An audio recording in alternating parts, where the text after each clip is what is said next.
आज हम जिस गाड़ी का सिटी ड्राइव माइलेज टेस्ट करने जा रहे हैं, इस गाड़ी का नाम होना चाहिए कभी खुशी कभी गम, क्योंकि ये है टाटा की नेक्सॉन आई सीएनजी और इसके अंदर कुछ ऐसी बातें हैं जो आपको खुशी देंगी और कुछ ऐसी चीजें हैं जिसकी वजह से आपको गम मिलेगा।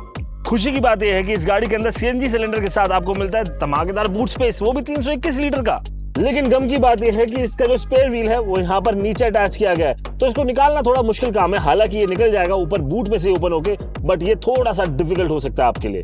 खुशी की बात यह है कि इस गाड़ी के टॉप एंड वेरिएंट में भी आपको सीएनजी फ्यूल का ऑप्शन मिलता है। लेकिन गम की बात यह है कि आपको उसके लिए 1,30,000 रुपए एक्स्ट्रा देने पड़ते हैं। तो चलिए शुरू करते हैं इस वीडियो को और देखते हैं नेक्सॉन आई सीएनजी सिटी ड्राइव में कितनी माइलेज देगी, यानी कि बम्पर टू बम्पर में कितनी सीएनजी की खपत होती है इस गाड़ी के अंदर। लेकिन उससे पहले आपको करना क्या है, चैनल को सब्सक्राइब करना है, वीडियो को एंड तक देखना है। वीडियो बहुत अमेजिंग होने वाला है और इस पूरी ड्राइव के दौरान हम आपको बताएंगे आखिर नेक्सॉन आई सीएनजी में क्या है खुशी और क्या है गम। सीएनजी के साथ खुशी की बात यह है कि सस्ता आता है, क्लीनर फ्यूल है और तो और अच्छी माइलेज देता है।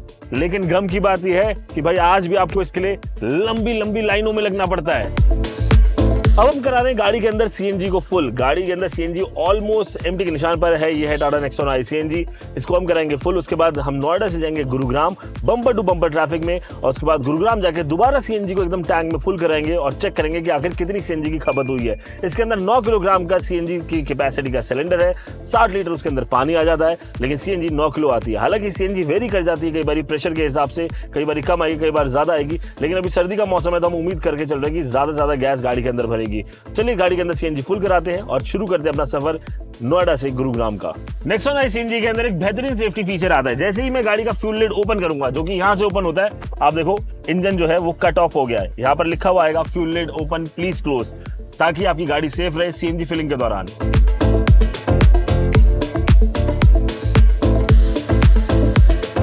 तो हमारी गाड़ी के अंदर सीएनजी भरी है 5.857 किलोग्राम। और ये एक और गम की बात है सीएनजी के साथ कि सब कुछ प्रेशर डिपेंडेंट होता है, कि पंप के ऊपर जितना प्रेशर आ रहा है उस हिसाब से अभी गाड़ी के अंदर गैस भरती है। खैर अभी मेरे ख्याल से 7 किलो 7.5 किलो गैस भरनी चाहिए थी, लेकिन फिर भी लगभग 6 किलो के आसपास गैस भरी है। अब खैर इतनी गैस में लेके इसको चलते हैं गुरुग्राम। भाई साहब हमारा तो ये माइलेज टेस्ट शुरू नहीं हो पा रहा है, क्योंकि समस्या बहुत बड़ी हो गई है। हम आए थे सीएनजी भरवाने के लिए, लेकिन गाड़ी के अंदर सीएनजी फुल ही नहीं हो पाई, क्योंकि इस सीएनजी पंप के ऊपर उतना प्रेशर ही नहीं था। जहां लगभग 7.5-8 किलो सीएनजी भरनी चाहिए थी गाड़ी के अंदर, वहां पर सिर्फ 5.8 किलोग्राम सीएनजी भरे। और अभी भी ये जो सीएनजी का टैंक है ये फुल नहीं हुआ है, तो इसलिए इस वक्त माइलेज टेस्ट नहीं शुरू हो सकता। अब हमें एक और सीएनजी पंप पर जाना पड़ेगा बचे हुए सीएनजी को रिफिल कराने के लिए। सो अब हम एक और अटेम्प्ट करने जा रहे हैं सीएनजी भरवाने का, और अगर यहाँ पर सीएनजी हमारी फुल हो गई फिर तो ठीक है, ये माइलेज टेस्ट आगे बढ़ेगा, नहीं तो इसको हम एक रिव्यू में कन्वर्ट कर देंगे। अब देखते हैं कि क्या हमारी सीएनजी यहाँ पर फुल हो पाती है या फिर नहीं हो पाती है, ये देखना इंपॉर्टेंट है। तो भाई साहब दूसरी लोकेशन पर आए हम, ये भी आईजीएल का पंप है, यहाँ पर भी प्रेशर नहीं है, तो सिर्फ 1 किलो सीएनजी गाड़ी के अंदर भरी है, 1-1.25 किलो के आसपास ही। समझ नहीं आ रहा कि अब ये माइलेज टेस्ट होगा कैसे, क्योंकि सीएनजी तो फुल हो नहीं पा रही है कहीं पर भी। अब चलते हैं, काम करते हैं, कोई बात नहीं, यहाँ से गुड़गांव की ड्राइव शुरू करते हैं। रास्ते में कहीं और पंप दिखेगा तो कोशिश करेंगे एक बार फिर से इसको फुल करने का, गाड़ी की सीएनजी को फुल करने का। और जहाँ तक भी आपको बता पाएंगे ना एक माइलेज, वो बता पाएंगे, क्योंकि प्रॉब्लम ये कि एमआईडी के अंदर भी इसके माइलेज नहीं आती है, फ्यूल इकॉनमी नहीं आती है। सीएनजी की पेट्रोल की ज़रूर आती है, बट सीएनजी की फ्यूल इकॉनमी नहीं आती है, और सीएनजी फुल नहीं हो पा रही है, तो हम उसके हिसाब से भी टैंक टू टैंक करके भी इसको चेक नहीं कर पा रहे हैं। बट एनीवेज मैं आपको दिखा देता हूँ अभी फिलहाल कितनी सीएनजी है गाड़ी के अंदर। ऑलमोस्ट 80% सीएनजी है, तो मान के चलते हैं कि ये जो पूरा का पूरा टैंक होगा लगभग 9 किलो की कैपेसिटी है, तो 8 किलो इसके अंदर सीएनजी आ जाती होगी, 8 से 9 किलो के बीच में अगर आती होगी तो रफली मान के चले तो मुझे लगता है समहाउ अभी गाड़ी के अंदर 7.5 किलो के आसपास सीएनजी होनी चाहिए। मोटा मोटा है, मतलब इसको हम कोई वो पत्थर की लकीर नहीं मान रहे। अब आगे चल के देखते हैं कि कहीं पर अगर हम इसको फुल कर पाए। पर इन द मीनवाइल अब गाड़ी का रिव्यू तो शुरू करते हैं। भाई कितना टाइम लगाएंगे और कब तक घूमते रहेंगे हम यहाँ वहाँ सीएनजी फुल कराने के लिए, यही तो सबसे बड़ा गम है सीएनजी गाड़ियों के साथ। तो चलिए अब फिलहाल पता नहीं माइलेज टेस्ट इसका हो पाएगा या नहीं, वो एक बार हम आगे जाके देखते हैं अगर कहीं पर टैंक फुल हो पाएगा। बट एक सिटी ड्राइविंग तो इसकी हो ही जानी चाहिए, ताकि आपको एक परफेक्ट ड्राइव रिव्यू मिल पाए, ताकि आपको ये पता लग पाए कि जब आप इस गाड़ी को ट्रैफिक में चलाएंगे, सिटी के अंदर चलाएंगे, क्योंकि ज्यादातर समय हम अपना गाड़ियों के साथ सिटी में बिताने वाले होते हैं, तो वहां पर इसका कैसा माहौल होगा।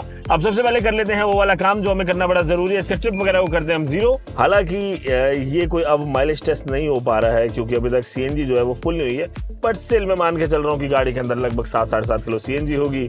और इसका हमने 0 कर दिया, तो अब एक आइडिया भी लग जाए कितना डिस्टेंस हम लोग चला रहे हैं, उसके बाद कितनी सीएनजी भरती है। बट कोई कैलकुलेशन सेंस नहीं बना रही, बट फिर भी कर दिया। कई बार चीज़ें बिना सेंस के भी कर देनी चाहिए। तो सब कुछ 0-0 हो गया।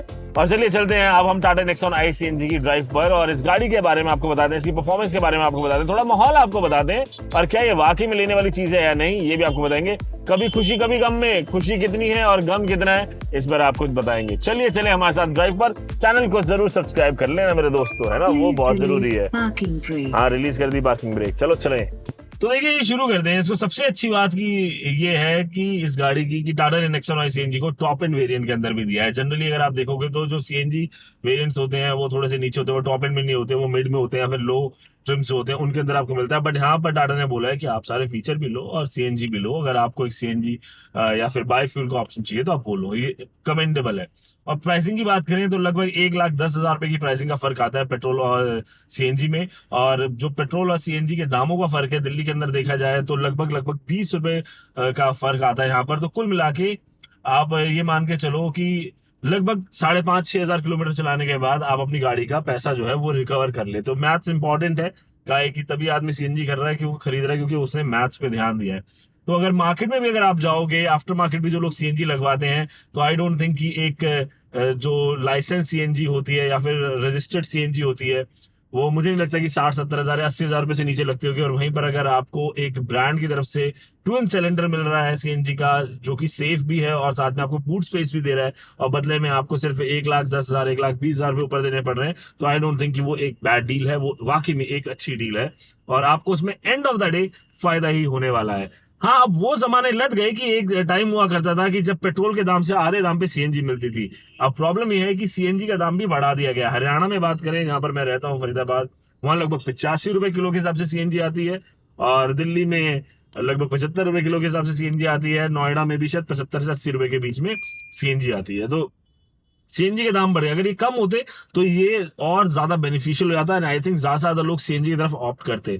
चैलेंज सीएनजी के साथ हमने आपको दिखाया किस तरह से पंप्स वगैरह पे लाइन लगती है, वो एक चैलेंज जरूर है और वो चैलेंज अभी तक भी खत्म नहीं हुआ है। एनीवेज, अब बात कर लेते हैं टाटा नेक्सॉन आई सीएनजी के बारे में। सबसे बड़ा फायदा बूट स्पेस आपको इसके अंदर मिलती है। 321 लीटर का बूट स्पेस मिलता है, लगभग 60-61 लीटर का बूट स्पेस का फर्क आता है पेट्रोल और सीएनजी के बीच में। But still you get a boot space. वो बहुत इंटरेस्टिंग चीज है, क्योंकि जनरली जो होता है कि गाड़ियों के अंदर सीएनजी गाड़ियों का चैलेंज होता है कि भाई सीएनजी गाड़ी खरीद ली, अब सामान कहाँ रखेंगे, सर पे? नहीं, सर पे रखने की जरूरत नहीं है। इसके अलावा सीएनजी से रिलेटेड मैं आपको और बात करूं तो इस गाड़ी के अंदर सीएनजी से रिलेटेड सेफ्टी भी ज्यादा है। इसके अंदर फायर एक्सटिंग्विशर तो रखा ही हुआ है, वो खैर चलो वो तो हर गाड़ी के अंदर होना भी चाहिए, चाहे वो सीएनजी हो या पेट्रोल हो, वो होना चाहिए। इसके अलावा अगर गाड़ी के अंदर गैस लीकेज होती है ना किसी भी प्रकार की, तो उसको डिटेक्ट करके फ्यूल को कट ऑफ किया जा सकता है, वो ऑटोमेटिकली कट ऑफ हो जाता है, और वो बहुत जरूरी है। रीजन बताता हूँ, जो सीएनजी होती है ना, सीएनजी एक ओडरलेस गैस है, यानी कि इसके अंदर कोई स्मेल नहीं होती, तो आपको पता नहीं लगेगा कि लीकेज हो रही है, बट इसके सेंसर उसको डिटेक्ट कर लेंगे और उसके बाद फ्यूल सप्लाई को जो है वो वहां पर कट ऑफ कर देंगे। तो ये एक सेफ्टी के लिहाज से काफी इंपॉर्टेंट पॉइंट हो जाता है। इसके अलावा जैसे ही गाड़ी का फ्यूल लिड ओपन होता है और वहां पर इंजन कट ऑफ हो जाता है, वो वाली भी अच्छी बात है। और वो मारुति गाड़ी में भी होता है कि जब सीएनजी गाड़ी होती है, जनरली वो सारी गाड़ियों के अंदर आपको इस तरह से मिल जाता है। और BS6 इंजन के साथ आपको गाड़ी मिलती है। 3 सिलेंडर का इंजन है, 1.2 लीटर का रेवेट्रॉन इंजन इसके अंदर आता है, जो कि लगभग 170 Nm का टॉर्क और 99 पॉइंट समथिंग समथिंग bhp देता है। तो लगभग राउंड फिगर में देखो तो 100 bhp की पावर आपको मिलती है। एंड सरप्राइजिंगली, बहुत ही बढ़िया तरीके से मैं आपको बताऊं तो आपको ये गाड़ी आप सीएनजी पर चलाओगे तो कभी भी अंडर पावर फील ही नहीं होती है, लिटरली फील नहीं होती है। आपको बिल्कुल नहीं लगेगा कि गाड़ी अंडर पावर है। लोअर एंड्स पर टॉर्क इतना जबरदस्त है, उसमें आई थिंक यहाँ पर टाटा ने थोड़ा सा चीट कोड लगाया है कि उन्होंने आरपीएम को, इनिशियल आरपीएम को ही थोड़ा सा बढ़ा रखा है। जनरली अगर आप देखो तो जो आरपीएम, मान लो आपकी गाड़ी में अगर आपको 800-900 के आसपास दिखता हो, तो शायद यहाँ पे 1000-1200 के आसपास का आरपीएम जो है वहां पर आइडलिंग में आता है। तो इनिशियल लेवल पर ही आरपीएम्स को बढ़ा दिया है, विच इज गुड, इसमें कोई प्रॉब्लम वाली बात नहीं है। और टॉर्क आपको बहुत अच्छा मिलता है। आपको कभी भी ऐसा नहीं होगा कि जबकि मैं मैनुअल चला रहा हूँ और ये टाटा इंजन है, उसके बावजूद भी आपको किसी भी मुकाम पर, किसी भी मोड़ पर आपको ऐसी फीलिंग नहीं आने वाली है कि यार गाड़ी अंडर पावर है, गाड़ी उठ नहीं रही है, पिकअप लेने में दिक्कत आ रही है, या बंद हो रही है, क्लच छोड़ते बंद हो जा रही है, लोअर गेज पर, लो एंड पर टॉर्क नहीं मिल रहा आपको, ऐसी कोई शिकायत आपको नहीं आएगी। तो ये कुछ बड़े पॉजिटिव्स हैं इसके अंदर। और आप एक सनरूफ वाली गाड़ी, इंडिया के अंदर सनरूफ एक स्टेटस सिंबल होता है, आप एक सनरूफ वाली सीएनजी कार चला रहे हैं, आपको इससे बड़ी बात और क्या चाहिए। सब कुछ है गाड़ी के अंदर, 10.25 इंच की इंफोटेनमेंट स्क्रीन है, एमआईडी स्क्रीन है, जेबीएल के स्पीकर्स लगे हुए हैं, और एयर बैग्स हैं, 6 एयर बैग लगे हुए हैं, ईएसपी कंट्रोल वगैरह सारी चीजें आपको इसके अंदर मिल जाती हैं। सेंटर कंसोल जो देखोगे, अच्छा एक चीज और, इसमें ना सिंगल ईसीयू है, तो सिंगल ईसीयू होने की वजह से, उसकी मदद से आप क्या है कि गाड़ी को सीएनजी पर स्टार्ट कर सकते हो, तो आपको बिल्कुल भी पेट्रोल खर्च करने की जरूरत नहीं है। एंड टू एंड ये गाड़ी सीएनजी पर चलेगी। लॉन्ग टर्म में ये देखना होगा कि अगर आप ज्यादा सीएनजी पे आप गाड़ी चलाते हैं, because CNG is a dry fuel है ना, वो लिक्विड नहीं है, तो क्या ये गाड़ी के सिलेंडर्स को, हेड्स को कितना नुकसान पहुंचाता है, या फिर कोई तोड़ उसका निकाला हुआ है टाटा ने। क्योंकि लॉन्ग टर्म में जाकर मैंने देखा है कि जो सीएनजी इंजन हैं उनके साथ चैलेंज यही आता है, क्योंकि इतना ड्राई फ्यूल होता है और हम लोग बिल्कुल भी गाड़ी को पेट्रोल पे चलाना छोड़ देते हैं बिकॉज गाड़ी सीएनजी पर चल रही है, तो वहां पर जो है एक चैलेंज जो वो खड़ा हो जाता है। माइलेज के बारे में बात करें तो देखो, हम माइलेज टेस्ट करने तो निकले हैं, बट मुझे नहीं लगता कि माइलेज टेस्ट ये हो पाएगा, बट हम दिल्ली से गुड़गांव का एक रन तो फिर भी हम करेंगे ही। अगर आप कैलकुलेट कर लो तो 20 किलोमीटर पर किलोग्राम की एवरेज हो गई, मोटा मोटा 24-25 के आसपास का क्लेम जो है वो टाटा करता है। बट ये मैं आपको पर्सनल एक्सपीरियंस से बता रहा हूँ, जो मैंने चलाया है। मैं अभी आपको वीडियो में वो करके नहीं दिखा पा रहा क्योंकि एक चैलेंज है, सीएनजी पंप्स पर इतना प्रेशर नहीं है कि गाड़ी की सीएनजी टैंक फुल हो पाए। बट जितना मैंने इसको चलाया, मैं फरीदाबाद रहता हूँ, मेरा ऑफिस नोएडा में है, लगभग 25 किलोमीटर का मेरा डेली का रन है, और फरीदाबाद में इस गैस का प्रेशर अच्छा था, तो वहां पर मैं जो पूरा टैंक मेरा भर गया था। एंड उस हिसाब से मैं बता रहा हूँ, तो 180 किलोमीटर की अगर आप रेंज भी पकड़ लो 9 किलो के सिलेंडर में, तो 20 किलोमीटर पर किलोग्राम की माइलेज हो गई, रफली, विच कम्स डाउन टू, अगर मैं देखूं तो 75 रुपए में, अगर हम इसको देखें कैलकुलेट करके, तो 75 रुपए में अगर मैं चला रहा हूँ 20 किलोमीटर, तो 75 डिवाइड बाय 20, तो लगभग 3 रुपए 75 पैसे kilometre, which is very feasible. So Nexon एक बेहतरीन गाड़ी है, अच्छी गाड़ी है, सेफ्टी के लिहाज से भी, फीचर्स के लिहाज से भी, साइज के लिहाज से भी, हर लिहाज से इस गाड़ी में कोई कमी नहीं है। 10.25 इंच की स्क्रीन मैंने आपको बताया। सोचो सीएनजी वेरिएंट के अंदर भी आपको वेंटिलेटेड सीट्स मिलती हैं, है ना, पैनोरामिक सनरूफ तो आपको मिल ही रहा है, एंड और वायरलेस चार्जिंग पैड मिल रहा है, Android auto, Apple car play, wireless मिल जाता है। ऑल इन ऑल एक कंप्लीट पैकेज है अगर वैसे देखा जाए तो। कोई भी कमी मेरे को अभी तक एज सच नहीं लग रही है। अगर मैं फीचर लेवल में बात करूं, अब बात करते हैं परफॉर्मेंस लेवल की। मैंने आपको बताया कि इनिशियल टॉर्क, पिकअप वगैरह में कोई तकलीफ नहीं है। अभी हम जिन इलाकों से निकल रहे हैं, ये दिल्ली के प्राइम इलाके हैं जहां पर हर वक्त थोड़ा बहुत जाम तो हमेशा ही लगा रहता है, ऐसा नहीं होता कि ट्रैफिक ना हो, हमेशा लगा रहता है। तो ट्रैफिक में मैं गाड़ी चला रहा हूँ, मुझे ऐसा समस्या नहीं हो रही है कि गाड़ी बंद हो रही हो बार बार, क्योंकि सेकंड गियर पर है गाड़ी या फर्स्ट गियर पर आती है तो गाड़ी बंद नहीं होती। तो इनिशियल टॉर्क आपको अच्छा मिलता है, पावर आपको अच्छी मिलती है। आप जैसे एक्सीलेटर को प्रेस करते हैं, मैंने ये प्रेस किया, देखिए आपको एकदम से पावर मिलती है। लेकिन इंजन का नॉइज बहुत ज्यादा है, आपको एक बारी को ऐसा लगेगा कि आप शायद डीजल गाड़ी चला रहे हैं, मतलब इंजन इतना ज्यादा नॉइजी है। वाइब्रेशन भी काफी है इंजन के अंदर। 1.2 लीटर 3 सिलेंडर का इंजन है, उसको पता नहीं कंट्रोल किया जा सकता था या नहीं किया जा सकता था, ये तो टाटा के इंजीनियर्स बेहतर बता सकते हैं। अगर मैं बता सकता होता तो मैं भी टाटा के अंदर इंजीनियर होता, बट मुझे ऐसा लगता है कि उसे कम करना चाहिए था।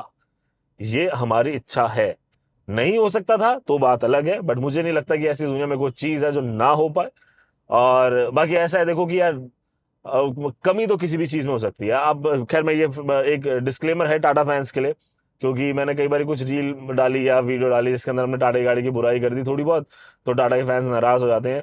मेरे भाइयों देखो, मैं ये नहीं कह रहा कि ये प्रोडक्ट खराब है, मैं आपको बता रहा हूँ इस प्रोडक्ट में कमी क्या है। मैं ये नहीं कह रहा कि प्रोडक्ट लेने लायक नहीं है, मैं आपको बस ये बता रहा हूँ कि अगर आप लोगे तो ये चीज होगी, तो आप देख लेना, अगर आप इसको झेल सकते हो तो ले लेना। कमी किसी भी चीज में हो सकती है, हम तो भगवान की प्रोडक्शन है, इंसान भगवान का बनाया हुआ है ना, भगवान ने प्रोड्यूस किया है। और तो जी हमारे अंदर जब कमी हो जाती है, तो जो भगवान ने बनाया उसके अंदर कमी है, तो फिर वो जो कुछ बनाएगा तो उसमें कमी कैसे नहीं होगी। तो कुछ ना कुछ कमी तो हो सकती है, परफेक्ट तो कोई भी चीज नहीं है, हर चीज के अंदर कुछ ना कुछ कमी निकल जाती है। तो इसीलिए जो हम बता रहे हैं बेसिकली, आपको कुछ पॉइंट्स बता रहे हैं, कुछ नेगेटिव्स बता रहे हैं। अभी सारे पॉजिटिव्स बताए, अब कुछ नेगेटिव्स बता रहे हैं, ताकि आप एक बेहतर कॉल ले पाओ गाड़ी लेते वक्त। कल को आप ये ना सोचो यार मैंने गाड़ी ले लिया है, शायद यार इस गाड़ी के अंदर तो बहुत ज्यादा वाइब्रेशन है, इसके अंदर नॉइज बहुत ज्यादा है, मुझे नॉइज नहीं पसंद। तो अगर किसी को नॉइज नहीं पसंद तो उसको ये गाड़ी पसंद नहीं आएगी, है ना। इसका मतलब थोड़ी कि गाड़ी खराब हो गई, गाड़ी खराब नहीं हुई, इसके अंदर और भी 10 अच्छी चीजें हैं। आप अगर अगर आप नॉइज को नजरअंदाज कर दो, तो मुझे नहीं लगता कि गाड़ी के अंदर और कोई दूसरी कमी है। सिर्फ एक ही कमी है इस गाड़ी के अंदर, नॉइज एंड वाइब्रेशन। एक चीज मुझे और जो लगी वो थोड़ी ये है कि जब मैं हाईवे ड्राइविंग कर रहा था इसके अंदर, तो जैसे हम इसको 120 के आसपास लेके गए, या मान लीजिए कि 80 के भी ऊपर लेके गए, तो वहां पर ना स्टीयरिंग के अंदर बहुत ज्यादा वेट ऐड हो गया, और वेट वो काफी ज्यादा है। उतना ज्यादा वेट की रिक्वायरमेंट मुझे नहीं लगता कि थी, कि उतना ज्यादा वेट इसके अंदर ऐड कर दिया जाए। लेकिन जब इस गाड़ी को मैं सिटी में ड्राइव कर रहा हूं, तो वहां पर मुझे स्टीयरिंग किसी भी तरह की समस्या नहीं दे रहा है। स्टीयरिंग फीडबैक अच्छा है, और हल्का भी स्टीयरिंग है। आप देखो, मतलब सिंगल हैंड से आप इसको गाड़ी को मैनेज कर सकते हो, वो प्रॉब्लम नहीं आती। आपने नेक्सॉन चलाई हो या देखी हो, तो ये एक्सटीरियर के बारे में थोड़ी सी बात करें, तो वहां पर आपको connected LED, DRL, projector headlamps वगैरह, ये सारी चीजें आपको मिलती ही हैं। फ्रंट वगैरह की बात करें तो वहां पर आपको एलईडी, डीआरएल, प्रोजेक्टर हेडलैम्प्स वगैरह मिलते हैं। रियर में कनेक्टेड एलईडी टेल लैंप्स वगैरह मिल जाते हैं, शार्क फिन एंटीना मिल जाता है। मोर और लेस नेक्सॉन हम सब ने अब रोड पे देख लिया, तो मैं उसके अंदर बहुत ज्यादा इन डेप्थ नहीं आना चाहता। मैं बस आपको सीएनजी का एक ड्राइव इंप्रेशन ये ज्यादा बताना चाहता था। तो कुल मिला के बात ये है कि बात यही है, ऑल इन ऑल अच्छा पैकेज है, और काबिल तारीफ काम किया है। बस एक ही कमी है, इंजन नॉइज ही है। इंजन में नॉइज है, आपको वो डीजल फीलिंग देगा चलाते वक्त, कि आप एक डीजल वाली गाड़ी चला रहे हो। और लेकिन जो टॉर्क और पावर है वो भी आपको डीजल वाला ही देगा, बिल्कुल वैसे ही डीजल वाला टॉर्क भी फील होगा आपको, कि भाई ऐसा तो बिल्कुल डीजल गाड़ी चलाते वक्त लगता है कि एक्सीलरेटर थोड़ा सा प्रेस किया और गाड़ी घूम करके उड़ गई, कोई कमी नहीं आ रही है वहां पर। एनीवेज, अब आप बता दो, देखो माइलेज टेस्ट तो हम इसका नहीं कर पाएंगे मुझे नहीं लगता, क्योंकि हमें कहीं पर भी ऐसे सीएनजी नहीं मिल रही है। बट मैंने आपको मोटा मोटा बता दिया, 20 केएमपीएल की माइलेज रफली ये गाड़ी आपको निकाल देगी, जिसमें आप हाईवे और सिटी ड्राइव को अगर मिक्स कर लेते हो। और अगर आप मिक्स नहीं करते हो तो खैर बात अलग हो जाती है। इसके अलावा और कुछ इस गाड़ी में है एक्स्ट्रा बताने को? I don't think so. और कुछ इसमें खास बताने को फिलहाल अब बचा नहीं है। एनीवेज, अब लेते हैं आपसे विदा। आपको वीडियो कैसा लगा ये बात आप कमेंट कर बताइएगा। आप हमारे चैनल को जरूर सब्सक्राइब करें। हम जब स्टार्ट देखते हैं तो देखते हैं कि 90% ज्यादा लोगों ने चैनल को सब्सक्राइब नहीं किया है। तो मेरी आपसे हाथ जोड़ के विनती है, हाथ नहीं छोड़ूंगा, लेकिन हाथ जोड़कर विनती है कि प्लीज चैनल को सब्सक्राइब करें। आपके सब्सक्रिप्शन से हमें मोटिवेशन मिलता है, हम और बेहतरीन कंटेंट बनाएंगे। आप सब्सक्राइब करेंगे तो हमें ऐसा, हमारा परिवार बढ़ेगा, तो आपके लिए बेहतरीन कंटेंट बढ़ेगा, हमें भी मोटिवेशन मिलेगा और मजा आएगा, है ना? मजा आना चाहिए। कोई गलती हो गई हो तो माफ कर दीजिएगा, कुछ गलत बोल दिया हो तो माफ कर दीजिएगा। कमेंट सेक्शन में आके अपना प्यार बताइएगा। और क्या आप एक सीएनजी कार ओनर हैं और आपका एक्सपीरियंस क्या रहा है सीएनजी गाड़ियों के साथ, ये बात आपको कमेंट में आके जरूर बतानी है। क्या वाकई में सीएनजी को अगर ठीक से सरकार प्रमोट करे, सीएनजी का इंफ्रास्ट्रक्चर को और बढ़ाया जाए कि सीएनजी पंप्स पर लाइन ना लगे, तो क्या सीएनजी इलेक्ट्रिक से एक बेहतर विकल्प हो सकता है या नहीं? ये एक डिबेटेबल इश्यू, और मैं चाहता हूं कि इसके बारे में डिबेट हो कमेंट सेक्शन में आकर। तो आइए कमेंट सेक्शन में और आकर वहां पर अपनी राय रखिए। बाकी चैनल को जरूर सब्सक्राइब करें, जब भी गाड़ी चलाएं सीट बेल्ट जरूर लगाएं, अच्छे मानव बने। जय हिंद कहें।